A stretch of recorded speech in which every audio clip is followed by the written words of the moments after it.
O assunto do vídeo de hoje será eficiência de Pareto. Eficiência de Pareto.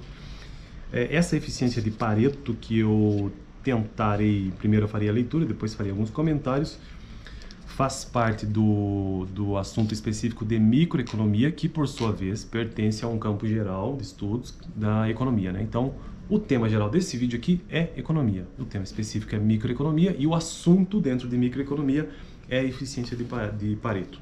Estou compartilhando esse tipo de informação aqui, informação baseada, né, neste livro aqui, ó, Microeconomia, Princípios Básicos do Varião. O link está aqui na descrição, caso você tenha interesse em ter esse livro.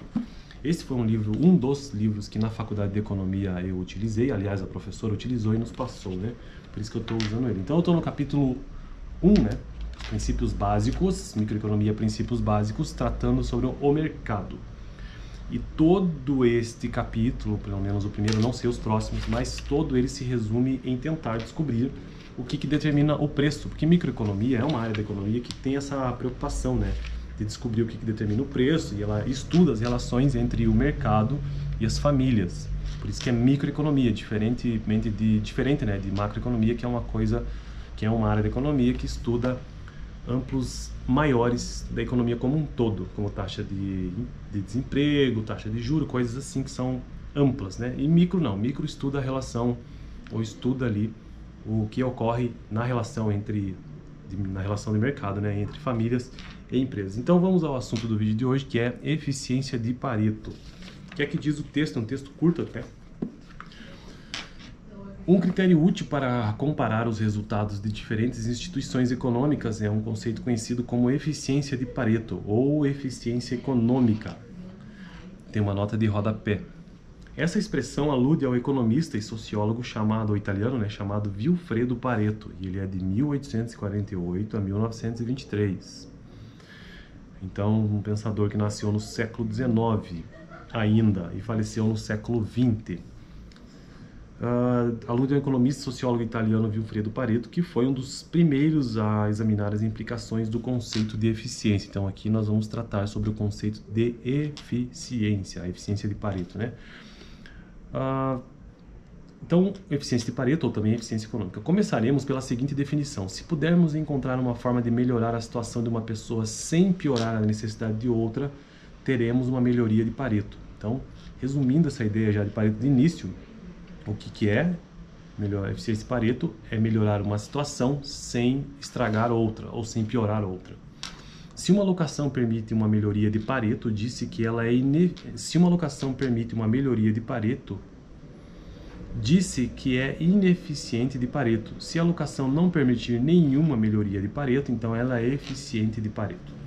Uma alocação ineficiente de Pareto tem a característica indesejável de que há alguma forma de melhorar a situação de alguém sem prejudicar ninguém mais. A alocação poderá ter pontos positivos, mas o fato de ser ineficiente de Pareto constitui, por certo, um ponto negativo para ela. Se há um modo de melhorar alguém sem prejudicar mais ninguém, por que não fazê-lo? A eficiência de Pareto é uma das ideias importantes da economia, motivo por que a examinaremos com maior detalhe posteriormente. Ela tem muitas implicações sutis que teremos que investigar com mais calma, mas podemos ter agora mesmo uma vaga ideia dos aspectos envolvidos. Eis aqui uma forma útil de pensar no conceito de eficiência de Pareto. Agora ele vai começar um exemplo. Suponhamos que alocássemos os locatários de maneira aleatória nos círculos interno e externo, mas que lhe permitíssemos então sublocar os apartamentos entre si. Bom, aqui ele está só trazendo um exemplo do capítulo, né? Porque como microeconomia é um assunto bastante complexo e difícil, então ele tenta trazer um exemplo para ir colocando em prática. Então, o exemplo aqui que ele está falando do mercado de apartamentos, dessa ideia de apartamentos, é porque no livro tem-se a ideia de mercado de apartamento, e ele quer saber, a pergunta básica é o que determina o preço do apartamento. Em que contexto? Que eles estão numa cidade universitária e tem o círculo interno e externo. O círculo interno é aqueles apartamentos próximos da universidade e o círculo externo é aqueles apartamentos mais distantes. Então ele está querendo saber o que determina o preço desses apartamentos. E aqui ele vai exemplificar com isso, com os apartamentos, essa situação da eficiência de Pareto.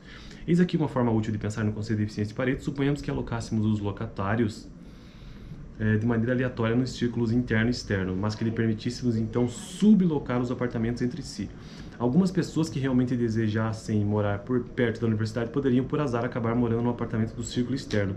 Contudo, elas poderiam então sublocar um apartamento do círculo interno de alguém que houvesse sido locado em algum desses apartamentos, mas que não desse tanto valor a esse fato. Se os indivíduos forem alocados aleatoriamente nos apartamentos, haverá em geral alguns que queiram trocar de apartamento caso recebam compensação suficiente. Por exemplo, estamos falando aqui dos alunos, né, que alugam os apartamentos no círculo externo ou interno, aqueles mais próximos ou mais distantes da universidade. Por exemplo, suponhamos que a pessoa A receba um apartamento do círculo interno, mais próximo da universidade, que ela avalia em 200 dinheiros, enquanto que a pessoa B recebe um apartamento do círculo externo, mais distante da universidade. Suponhamos também que a pessoa B esteja disposta a pagar 300 dinheiros pelo apartamento DA.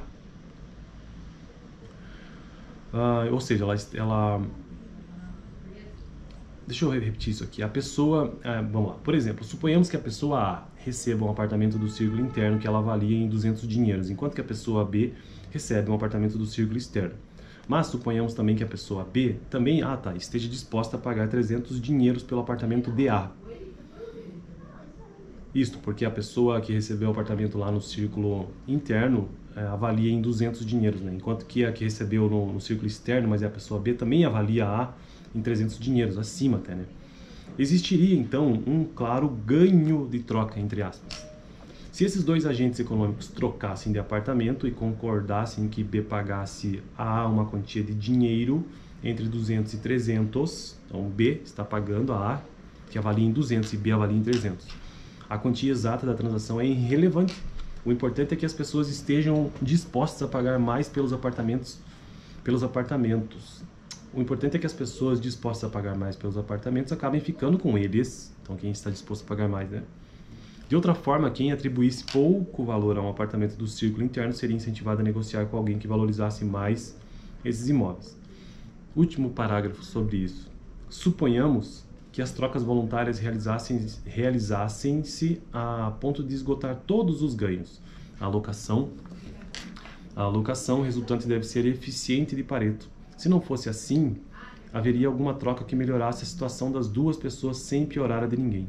Mas isso contradiria o pressuposto de que todas as trocas voluntárias já se haviam realizado. Uma alocação em que já se realizaram todas as trocas voluntárias é uma alocação eficiente de Pareto. Beleza? Então essa é a ideia básica do que seja esse ponto de eficiência de Pareto, né? E eu fico por aqui no vídeo de hoje. No próximo vídeo eu quero tratar sobre comparação entre formas de alocar apartamentos. Lembrando que estamos a alocar apartamentos aqui, pense como formas de alocar recursos na economia, vamos pensar assim. E quase finalizando já esse capítulo, né, em que a gente entendeu arranjos de mercado, mercado competitivo, monopolista comum, controle de preço, e hoje estamos falando sobre eficiência de Pareto. Bom, eu quero só repetir novamente o conceito para a gente fixar talvez melhor, né? Ele já disse que é um conceito que ele vai retomar em outros capítulos e talvez a gente aprenda melhor lá, né? Mas aqui é a seguinte definição: se pudermos encontrar uma forma de melhorar a situação de uma pessoa sem piorar a de nenhuma outra, temos uma melhoria de Pareto. Melhoria de Pareto. Então, o que é isso? Uma situação, uma decisão tomada de uma pessoa que melhora a sua situação, mas que não piora de outra. Isso é uma melhoria de Pareto. Se uma alocação permite uma melhoria de Pareto, ou seja, nesse quadro em que ninguém sai perdendo, vamos dizer assim, disse que ela é ineficiente de Pareto.